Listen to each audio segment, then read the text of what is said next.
Chapter 30. The Chapter of the Greeks, revealed at Mecca, in the name of the most merciful God. Aleph, Lam, Mim. The Greeks have been overcome by the Persians in the nearest part of the land, but after their defeat they shall overcome the others in their turn within a few years. Unto God belongeth the disposal of this matter, both for what is past and for what is to come. And on that day shall the believers rejoice in the success granted by God. For he granteth success unto whom he pleaseth, and he is the mighty, the merciful. This is the promise of God. God will not act contrary to his promise, but the greater part of men know not the veracity of God. They know the outward appearance of this present life, but they are careless as to the life to come. Do they not consider within themselves that God hath not created the heavens and the earth, and whatever is between them, otherwise than in truth, and hath set them a determined period? Verily, a great number of men reject the belief of their future meeting their Lord at the resurrection. Do they not pass through the earth, and see what hath been the end of those who were before them? They excelled the Meccans in strength, and broke up the earth, and inhabited it in greater affluence and prosperity than they inhabit the same. And their apostles came unto them with evident miracles, and God was not disposed to treat them unjustly, but they injured their own souls by their obstinate infidelity. And the end of those who had done evil was evil, because they charged the signs of God with falsehood, and laughed the same to scorn. God produceth creatures, and will hereafter restore them to life. Then shall ye return unto him. And on the day whereon the hour shall come, the wicked shall be struck dumb for despair, and they shall have no intercessors from among the idols which they associated with God, and they shall deny the false gods which they associate with him. On the day whereon the hour shall come, on that day shall the true believers and the infidels be separated, and they who shall have believed and wrought righteousness shall take their pleasure in a delightful meadow. But as for those who shall have disbelieved and rejected our signs, and the meeting of the next life, they shall be delivered up to punishment. Wherefore glorify God, when the evening overtaketh you, and when ye rise in the morning. And unto him be praise in heaven and earth, and at the sunset, and when ye rest at noon. He bringeth forth the living out of the dead, and he bringeth forth the dead out of the living, and he quickeneth the earth after it hath been dead, and in like manner shall ye be brought forth from your graves. Of his signs one is that he created you of dust, and behold, ye are become men, spread over the face of the earth. And of his signs another is that he hath created for you out of yourselves wives, that ye may cohabit with them, and hath put love and compassion between you. Verily herein are signs unto people who consider. And of his signs are also the creation of the heavens and the earth, and the variety of your languages and of your complexions. Verily herein are signs unto men of understanding. And of his signs are your sleeping by night and by day, and your seeking to provide for yourselves of his abundance. Verily herein are signs unto people who hearken. Of his signs others are that he showeth you the lightning to strike terror, and to give hope of rain, and that he sendeth down water from heaven, and quickeneth thereby the earth after it hath been dead. Verily herein are signs unto people who understand. And of his signs this also is one, namely, that the heaven and the earth stand firm at his command. Hereafter, when he shall call you out of the earth at one summons, behold, ye shall come forth. Unto him are subject whosoever are in the heavens and on earth. All are obedient unto him. It is he who originally produceth a creature, and afterwards restoreth the same to life, and this is most easy with him. He justly challengeth the most exalted comparison in heaven and earth, and he is the mighty, the wise. He propoundeth unto you a comparison taken from yourselves. Have ye, among the slaves whom your right hands possess, any partner in the substance which we have bestowed on you, so that ye become equal sharers therein with them, or that ye fear them as ye fear one another? Thus do we distinctly explain our signs unto people who understand. But those who act unjustly by attributing companions unto God follow their own lusts without knowledge. And who shall direct him whom God shall cause to err? They shall have none to help them.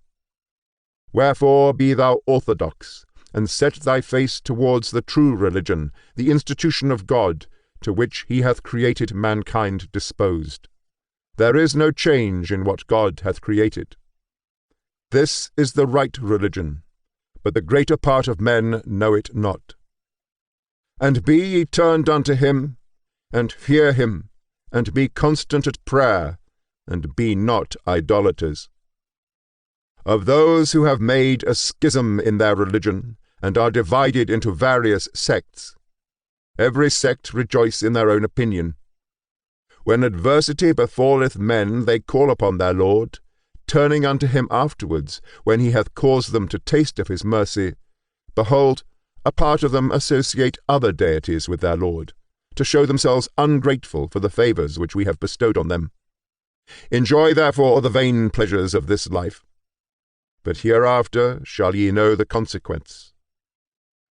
Have we sent down unto them any authority which speaketh of the false gods which they associate with him? When we cause men to taste mercy, they rejoice therein. But if evil befalleth them, for that which their hands have before committed, behold, they despair. Do they not see that God bestoweth provision abundantly on whom he pleaseth, and is sparing unto whom he pleaseth? Verily, herein are signs unto people who believe. Give unto him who is of kin to thee his reasonable due, and also to the poor and the stranger. This is better for those who seek the face of God, and they shall prosper. Whatever ye shall give in usury to be an increase of men's substance shall not be increased by the blessing of God. But whatever ye shall give in alms, for God's sake, they shall receive a twofold reward. It is God who hath created you, and hath provided food for you. Hereafter will he cause you to die, and after that he will raise you again to life. Is there any of your false gods who is able to do the least of these things? Praise be unto him, and far be he removed from what they associate with him. Corruption hath appeared by land and by sea, for the crimes which men's hands have committed, that it might make them to taste a part of the fruits of that which they had wrought, that peradventure they might turn from their evil ways. Say, go through the earth, and see what hath been the end of those who have been before you. The greater part of them were idolaters. Set thy face therefore towards the right religion, before the day cometh which none can put back from God. On that day shall they be separated into two companies. Whoever shall have been an unbeliever, on him shall his unbelief be charged. And whoever shall have done that which is right, shall spread themselves couches of repose in paradise, that he may reward those who shall believe and work righteousness of his abundant liberality. For he loveth not the unbelievers. Of his signs, one is that he sendeth the winds, bearing welcome tidings of rain, that he may cause you to taste of his mercy, and that ships may sail at his command, that ye may seek to enrich yourselves of his abundance by commerce, and that ye may give thanks. We sent apostles before thee unto their respective people, and they came unto them with evident proofs, and we took vengeance on those who did wickedly, and it was incumbent on us to assist the true believers. It is God who sendeth the winds, and raiseth the clouds, and spreadeth the same in heaven as he pleaseth, and afterwards disperseth the same, and thou mayest see the rain issuing from the midst thereof. And when he poureth the same down on such of his servants as he pleaseth, behold, they are filled with joy, although before it was sent down unto them, before such relief, they were despairing. Consider therefore the traces of God's mercy, how he quickeneth the earth after its state of death. Verily, the same will raise the dead, for he is almighty. Yet if we should send a blasting wind, and they should see their corn yellow and burnt up, they would surely become ungrateful after our former favours. Thou canst not make the dead to hear, neither canst thou make the deaf to hear thy call, when they retire and turn their backs.